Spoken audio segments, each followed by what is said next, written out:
Welcome to our channel दोस्तों। Herbal जीवो का ड्रामा श्रेय राम जनून की नेक्स्ट आने वाले एपिसोड में आप देखने चाह रहे हैं कि सचीला शानी को कहती है कि तुम्हें मेरी बात माननी होगी, शानजे से शादी करनी होगी। ये बात सुनकर शानी अब बहुत ही ज़्यादा परेशान होता है और सचीला को कहता है मुझे तुम्हारी समझ क्यों नहीं आती, आखिर ये सब कुछ तुम क्यों कर रही हो। तुम अच्छी तरह से जानती हो कि शानजे क्या चाहती है। शानजे से अगर मैं शादी कर भी लूँ तो मैं उसके साथ खुश नहीं रह सकता, क्योंकि मैंने कभी भी उसे इस नज़र से नहीं देखा। ये बात सुनकर सचीला कहती है कि मैं अच्छी तरह से जानती हूँ कि अगर तुम मुझसे शादी कर लोगे तो वो तुम्हें बर्बाद कर देगी, वो तुम्हें कभी भी खुश नहीं रहने देगी, ये घर गाड़ी सब कुछ छीन लेगी। ये बात सुनकर एक बार फिर शानी कहता है कि मुझे इन चीज़ों से फ़र्क नहीं पड़ता, क्योंकि मैं तुम्हारे साथ रहना चाहता हूँ, मैं तुमसे मोहब्बत करता हूँ, इन चीज़ों से मोहब्बत नहीं करता।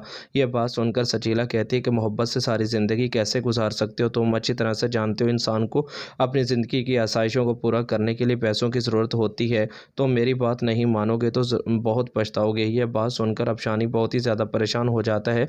पहले तो उसके घर वाले चाहते थे कि शानजे से उसकी शादी हो जाए, अब तो वो खुद भी यही चाहती है। दूसरी तरफ अब आप ये भी देखने जा रहे हैं कि रिमशा अब बहुत ही ज़्यादा परेशान होती है और अपनी माँ की परेशानी की वजह पूछती है, जिस पर फरजाना बेगम कहती है कि मुझे तो सजीला की समझ क्यों नहीं आती, सजीला ये सब कुछ क्यों कर रही है, अपना ही घर अपने हाथों से क्यों बर्बाद कर रही है। शानी जब उससे मोहब्बत करता है तो शानी की मोहब्बत का उसे एहसास क्यों नहीं। ये बात सुनकर एक बार फिर रिमशा कहती है कि मेरी ज़िंदगी तो बर्बाद हो गई, मुझे भी शौक़ था कि बड़े घर की बहू बनूंगी, लेकिन जो कुछ मेरे साथ हुआ मैं नहीं चाहती कि अब मेरी बहन के साथ ऐसा कुछ भी हो। सचीला को समझना होगा, सचीला पागलपन ना करे। ये बात सुनकर फरजाना कहती है कि सचीला को डर है कि अगर शानी से उसकी शादी हो जाए तो शान से सब कुछ वापस ले लेगी, क्योंकि शानी से मोहब्बत करती है और उसकी मोहब्बत की खातिर ही तो ये पैसा उस पर लौटा रही है। ये बात सुनकर रिमशा कहती है कि जो भी हो, शानी तो सचीला से मोहब्बत करता है, सचीला को उसकी मोहब्बत को समझना चाहिए, वो उसकी मोहब्बत को क्यों नहीं समझ रही।